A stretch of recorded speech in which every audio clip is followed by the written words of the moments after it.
বাংলাদেশ থেকে মাত্র ৪ মাস আগে কানাডায় পাড়ি জমিয়েছেন এই যুবক।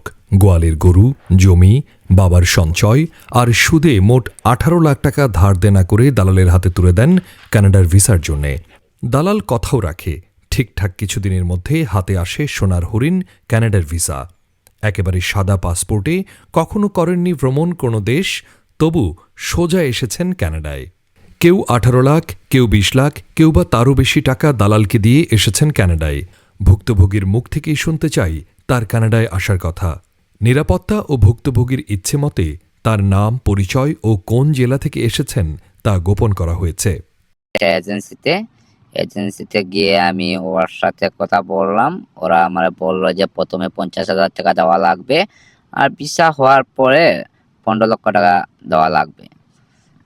তারপর আমার কিছুদিন পর আমার ফিঙ্গার দিলাম। ফিঙ্গার দেওয়ার পর ভিসা হয়ে গেছে। হওয়ার পর ঋণ ধার করে যে টাকা পয়সা আনছি, এই পর্যন্ত ১৮,৫০,০০০ টাকা খরচ দেশে দিয়ে আসছি। তো আপনি যখন ভিসার জন্য দাঁড়াইছিলেন তখন আপনার ওখানে কি দেখানো হয়েছে স্ট্যাটাস, ব্যবসায়ী বা কি দেখানো হয়েছে? জি, ব্যবসায়ী। আমি ব্যবসায়ী, আমার ট্রেড লাইসেন্স আছে ব্যবসার, এগুলো আমি দেখাচ্ছি। গরুর খামারি আছে। এলাকার স্থানীয় এক বড় ভাইয়ের সহযোগিতায় কম টাকায় থাকার জায়গা এবং সামান্য টাকায় একজন আইনজীবী মিললেও পকেটে আর টাকা পয়সা নেই তার। কানাডা সরকারের রিফিউজি প্রোটেকশন ভাতা বাবদ $৭০০ মতো পেলেও তা দিয়ে বাড়ি ভাড়া দেবার পর দেশ থেকে আরও সুদে টাকা এনে এখন দিন কাটাতে হচ্ছে তার। তারপর এখন পর্যন্ত আমার ৩০ লক্ষ টাকা খরচ হয়ে গেছে। এখানে আসার পর আমার এই যে খানি, ঘর ভাড়া, এই সমস্ত মিলিয়ে খরচ আছে। বাসা ভাড়া আমার ৫৫০ টাকা দিতেছি একটা সিট। আপনারা ওই বাসায় কয়জন থাকেন, খাওয়া দাওয়া কিভাবে করেন একটু বলুন? খাওয়া দাওয়া আমরা ৪টা রুমে ৮ জন থাকি। তারপর আমরা খাওয়া দাওয়া ম্যাচ করে খাইতেছি। ধার দেনা করে যে টাকা দিয়ে আসছি, লোকজনের টাকার জন্য খুব চাপ দিতেছে। আমি বলতেছি কাজ কাম পাই নাই, দেখি একটা কাজ যদি পাই, আমি কাজ পাওয়া মাত্রই আপনাদের টাকা পয়সা আমি দিয়ে দিব।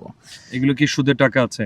আছে, সুদের টাকা আছে, তারপর ধারের টাকা আছে। অনেক আত্মীয়র কাছ থেকে এই টাকা আনছি। এখন তো টাকা পয়সার জন্য চাপ আসছে। আমি কেস করেছি যে উকিল সাহেবের কাছে কেস করেছি। উনি খুব ভালো মানুষ। উনি আমার কাছ থেকে বেশি টাকা পয়সা নেয় নাই, অল্প কিছু টাকা নিচ্ছেন। নিয়ে উনি যতটুকু পারছেন আমাকে হেল্প করছেন। মাত্র নবম শ্রেণী পর্যন্ত লেখাপড়া করা এই যুবক ইংরেজিতে কথা বলতে পারেন না। ফলে কানাডায় ঠিকঠাক মতো চলতে এবং নিজেকে মানিয়ে নিতে এখন হিমশিম খেতে হচ্ছে তাকে। তার অভিযোগ, দালাল ভিসার আগে বা দেশ ছাড়ার আগে একটি বারের জন্য তাকে জানায়নি কানাডায় স্থায়ীভাবে বসবাস করতে হলে ইংরেজি জানা কতটুকু জরুরি, কিংবা কাজের অভিজ্ঞতাই বা কি লাগতে পারে। লেখাপড়া কতটুকু করে আসছেন আপনি? আমার লেখাপড়া 9 পর্যন্ত আমার লেখাপড়া।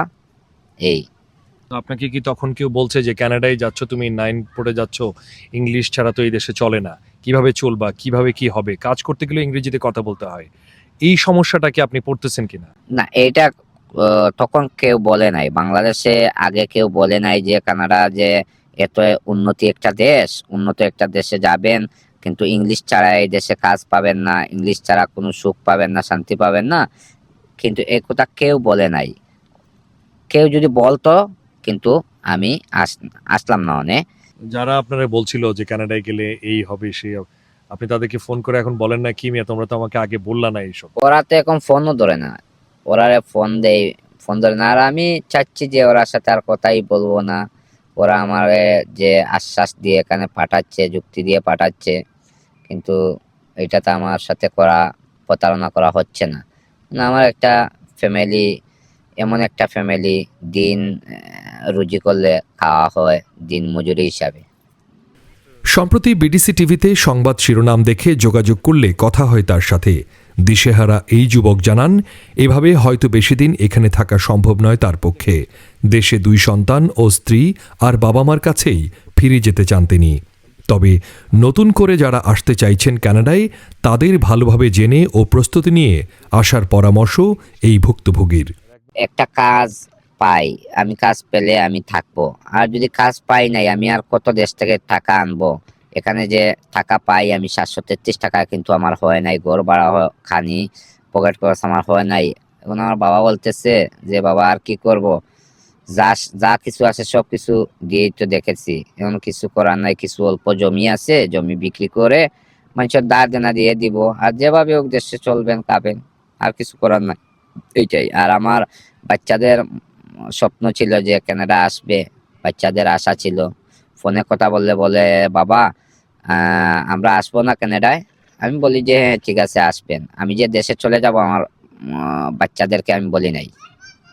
যে সমস্ত লোক আসতেছে, যে জায়গায় জমিন বিক্রি করে আসতেছে, অনেক কিছু নষ্ট করে আসতেছে, ব্যবসা বাণিজ্য নষ্ট করে আসতেছে, আমি মনে করতেছি যে যদি ব্যবসা বাণিজ্য থাকে দেশেই ভালো। বৈধ কাজের অনুমতি মেলার পর থেকে দাঁড়ে দাঁড়ে ঘুরছেন একটি কাজের জন্য। কখনো নিজ এলাকার লোকজনের ডাকে তাদের বাগানবাড়ি পরিচর্যার কাজ পেলেও তা সপ্তাহ কিংবা মাসে মাত্র একবার। সঙ্গবদ্ধ দালাল চক্র সব টাকা বুঝে নেবার পর এখন তার কলটিও আর ধরছে না। এমনকি দেশে পরিবারের নিরাপত্তার কথা ভেবে দালালদের নামও ক্যামেরার সামনে বলতে রাজি হননি এই ভুক্তভোগী। দর্শক, আপনার ও আপনার চারপাশের কেউ যদি এমন প্রতারণার শিকার হয়ে থাকেন, আমাদের জানাতে পারেন সেই তথ্য। আমরা আপনার নাম পরিচয় গোপন রেখে তুলে ধরতে চাই সেই অজানা কথা।